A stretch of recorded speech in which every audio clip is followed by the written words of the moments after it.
Hay muchos modos de cámara en tu Galaxy S9, S9 Plus que te permiten sacar las mejores imágenes y vídeos en diferentes ocasiones. Vamos a echarles un vistazo. Con modo emoji de AR podrás darle vida a tus fotos con divertidos marcos, stickers y emojis. Al usar el modo cámara súper lenta, grabarás momentos increíbles en tus vídeos, capturando detalles imposibles de ver de otra manera. Enfoque dinámico te permite sacar fotos artísticas ajustando la profundidad de campo.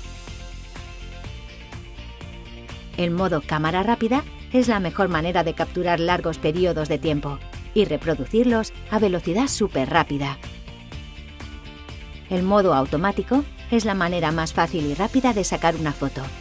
El color y la exposición se ajustarán automáticamente para cada situación. Deja que tu móvil haga todo el trabajo. Con modo Pro, toma control total de tus imágenes. Configura la exposición, la velocidad de obturación, el tono de color y la sensibilidad ISO manualmente. Con modo cámara panorámica podrás capturar tomas más amplias, creando panorámicas horizontales y verticales.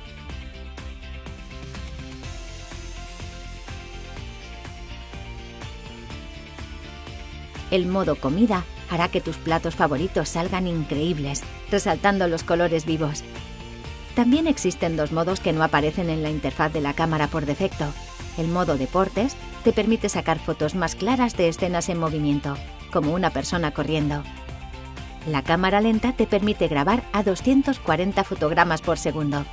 Podrás grabar vídeos a cámara lenta con menos limitaciones que con el modo superlenta, como imágenes más brillantes o una secuencia de longitud completa.